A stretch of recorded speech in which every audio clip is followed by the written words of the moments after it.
Today, I will analyze a controversial and classic unit, the horse archer. In the eyes of many, the mounted archery tactics of nomads were invincible in the pre-gunpowder era, but others believe this claim is an exaggeration. So what was the horse archer's role in medieval Europe and its surrounding cultures? What was their significance? From the medieval European perspective, horse archers were the traditional units of Eastern peoples, like the Persians, Parthians, Huns, Arabs, and Turks. Western Europeans first encountered horse archers from the Hungarians. Later, through the Crusades, they learned more about them from the Turks.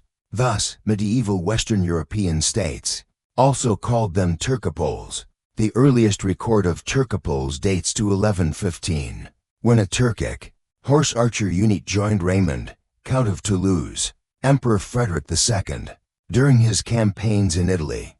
Also employed many Saracen horse archers. However, in the Crusader states, the number of horse archers was always limited, and their tactics differed greatly from traditional nomadic horse archers. To be specific, throughout the Middle Ages, the horse archers of different factions each had their own unique characteristics. Of course, the most classic horse archer was the light horse archer, originating from nomadic peoples. The world-renowned Mongol horse archers are a prime example. The bow and horse were the Mongol steppe cavalry's most essential weapons. A Mongol warrior received his first bow and arrows at age 4. These tools would accompany him for life in both hunting and war. These people of the steppes would sometimes even sleep in the saddle. The common image of Mongol horse archers is of lightly armored units using volley fire tactics, wearing leather armor, and using composite bows. This was true during the early rise of the Mongols. Before 1206, as Genghis Khan unified the Mongol tribes, he did indeed rely mainly on light horse archers. However, with light horse archers alone, it would have been difficult to achieve his later conquests. The Huns, for instance, once relied on light horse archers as their main force. They could only raid villages, but struggled when it came to siege warfare. The Mongols, however, after conquering the Jin dynasty, captured many craftsmen for heavy armor and war horses, as well as heavy cavalrymen. During their westward conquests, they gradually established a large force of powerful heavy cavalry. By the time the Mongol invasion of the West began, heavy cavalry already made up 40% of their total mounted forces. Of course, Mongol heavy cavalry did not abandon tradition. They were still equipped with bows. However, their main role was to charge with lances, and during sieges, they would dismount and serve as heavy infantry. During their invasion of Europe, the Mongols did not win by horse archery alone. Light horse archers were responsible for harassing, flanking, and luring the enemy. The heavy cavalry served as the main force or general reserve, delivering the decisive blow at the critical moment. This is why the knights of European powers like Hungary, Poland, and the Teutonic Order suffered repeated defeats. It's worth noting that European knights of this period mostly wore chainmail, and their horses were seldom armored. The overall armor coverage was likely inferior to that of Mongol heavy cavalry. The main advantage of European knights was their specialized couched lance charge. Additionally, the horse archers of the Turks were also very famous. Of course, they had more than just light horse archers. For example, the Sipahis were heavily armored lancers, but they also carried cavalry bows. According to historical records, Ottoman heavy horse archers were not only skilled at mounted archery, but also adept in melee combat with maces and sabers. During the Crusades, Western European knights suffered greatly at the hands of the Turkic horse archers. Compared to the horse archers of these other powers, the Byzantine empires were quite unique. Around the 10th century, the elite cavalry of the Byzantine Empire, the ironclad cataphracts, would mix horse archers into their formations. This kind of mixed formation was relatively rare for horse archer tactics. These super heavy cavalry equipped with triple-layered armor and horse barding, redundant line, would form up for battle in trapezoidal units of 504 or 380 for men. The first 5 ranks consisted of melee cavalry with maces, and from the 6th rank back, the center was filled with armored horse archers, while the flanks were composed of armored lancers. When attacking, the horse archers would first fire to disrupt the enemy formation. Immediately after, the melee cavalry at the front would charge into the enemy ranks to create a breach. Then, the lancers on the wings would tear the enemy line apart. Once engaged, the armored horse archers could, depending on the situation, continue shooting or switch to melee. In addition to these armored horse archers, the Byzantine Empire's regular cavalry also included separate, standard horse archer units. The empire would also hire Turkic horse archers as mercenaries. In the Battle of Dyrrhachium in 1081, the Byzantines employed Turkic horse archers against the Norman army. Additionally, the Hungarian Magyars, Cumans, Pechenegs, and Turkmen were all peoples known for their horse archers. Like the Mongols and Turks, most of them also used the tactic of combining lancers with light horse archers. They did not rely on horse archery alone to win. Of course, Western Europe was not without horse archers. According to records, during the reign of Charlemagne, the standard equipment of Frankish knights also included bows and arrows. However, records of their specific tactical use are scarce. Around the 12th century, Western European kingdoms began to value the role of mounted archers in their armies. However, Western mounted archers were not horse archers in the traditional sense. They mostly maneuvered on horseback, but would dismount to shoot, much like the dragoons of later eras. During a march, to keep pace with heavy cavalry, many archers and even spearmen would also be mounted. In the early 12th century, England fought a series of small-scale battles with France in Normandy. Redundant line. In 1124, when Wayland de Beaumont rebelled against King Henry I of England, the English force included 40 mounted archers. They were positioned at the very front of the formation to ensure both lethality and mobility. They rode into their battle positions and then dismounted to fight. For the next several hundred years in Western European medieval armies, many mounted archers used these very same tactics. In 1337, the Earls of Salisbury and Gloucester led a small force to attack the Scots, a force which included 2,000 mounted archers. From the high to the late Middle Ages in Western Europe, the number of mounted archers gradually increased. At times, their proportion in the army would even exceed that of foot archers, but they were essentially archers who fought on foot, not typical horse archers. Finally, a variation of the horse archer was popular in Scandinavia and Germany. Redundant line. The mounted crossbowmen. They generally served as scouts and skirmishers, protecting the flanks of heavy cavalry and infantry, and driving off enemy light cavalry. When attacking, they would charge the enemy's flank. Once close, they would fire a single volley from horseback, redundant line, and would not reload again unless they withdrew from combat to regroup. However, 13th century Norwegian sources indicate that some cavalry, using light crossbows, could reload directly on horseback. Next, I will analyze for you the key points of typical horse archer tactics. First, the greatest trait of horse archers is their flexibility and mobility. They often use the Parthian Shot technique, suddenly turning after a wave of feigned attacks, shooting backwards as they fled. Therefore, they were often positioned at the front or on the flanks of the army. Before the main engagement, they would launch harassing or probing attacks against the enemy's flanks. The ideal scenario was to strike before the enemy had finished deploying. Redundant line. Disrupting their formation and battle plan. If the enemy gave chase, they would immediately turn and feign a retreat, shooting back at their pursuers. If the enemy held their ground, the archers could continue to harass and wear them down from a distance. During the Third Crusades, Battle of Arsuf, King Richard the Lionheart, despite being under fire, withheld the signal to counterattack. Many knights expressed their discontent, feeling they were needlessly enduring the enemy's arrow volleys without being able to strike back. But in reality, the Lionheart's strategy was sound. Generally, the opponents of nomadic armies would use heavy cavalry to attack redundant line due to their heavy armor and powerful but less agile war horses. Redundant line.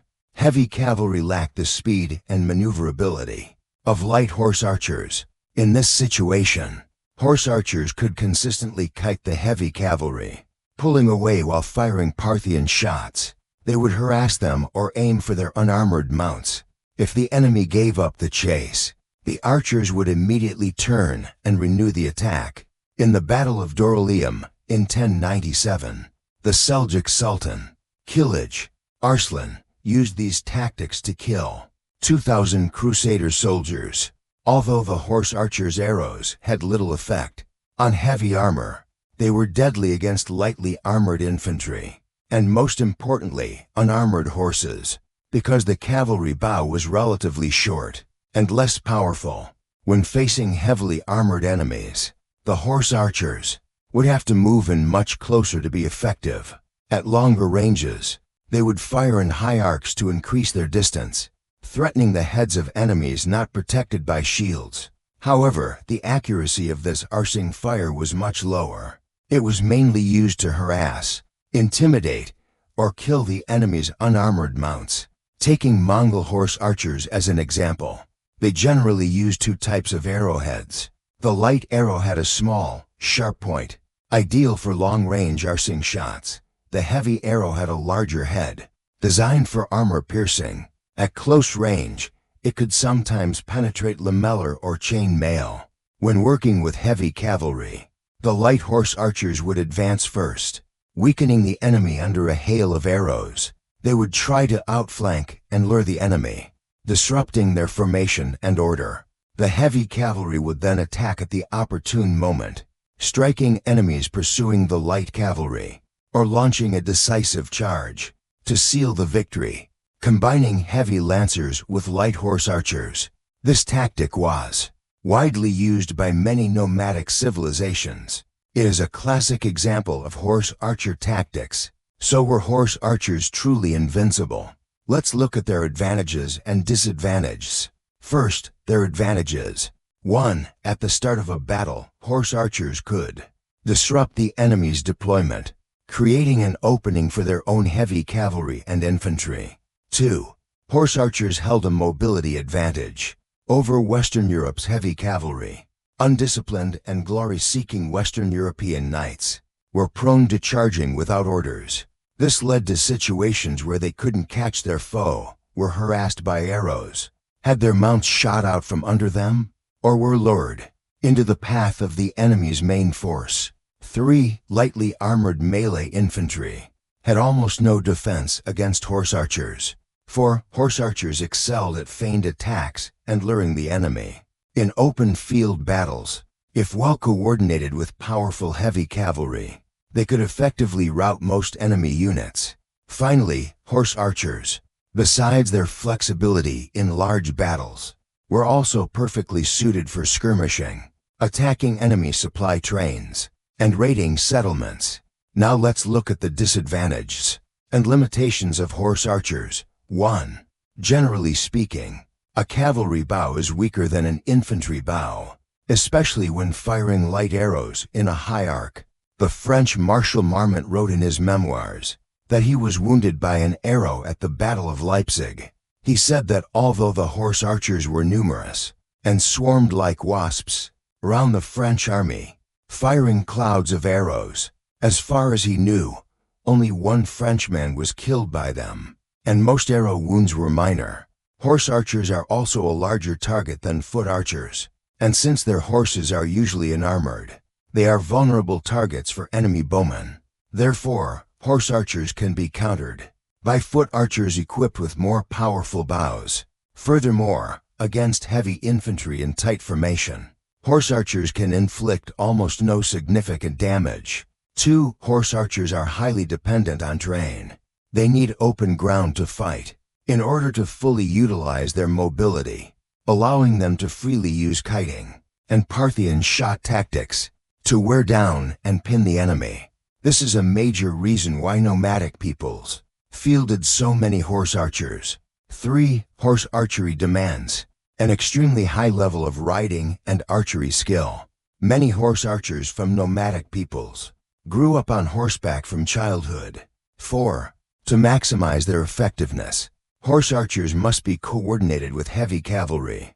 This type of coordination requires an excellent sense of timing. Therefore, an effective army of heavy cavalry and horse archers must be built upon harsh military discipline and rigorous training. The reason the Mongol conquests were so unstoppable was the superb coordination forged by their iron discipline. If that coordination failed, and the horse archers exhausted their mount's stamina too early, allowing enemy heavy cavalry to catch them, they could be easily routed. 5. Horse archers require suitable horses in large numbers. For example, Mongol light horse archers used the stocky, cold-resistant Mongolian horse. These horses had excellent stamina and were easy to maintain, making them ideal for rapid, long-distance movement. This gave the Mongol mounted archers a stable shooting platform that could be sustained for long periods. 6. Because they shoot from horseback, it's a given that the accuracy of a horse archer is naturally compromised. This, in turn, further increases the level of skill required from the rider. Finally, light horse archers are of limited use in siege warfare, where their advantages cannot be utilized. Therefore, the horse archer was not an invincible, all-powerful unit. They excelled on certain battlefields, but were not a universal solution. However, by using horse archers effectively, in coordination with other troops, and in the right environment, a commander could absolutely gain an enormous advantage. So then, why weren't horse archers popular in medieval Western Europe? The answer to this question becomes clear. First, the code of chivalry and the custom of taking captives for ransom likely led Western knights to favor the melee charge. They disdained the tactic of shooting from afar and then retreating.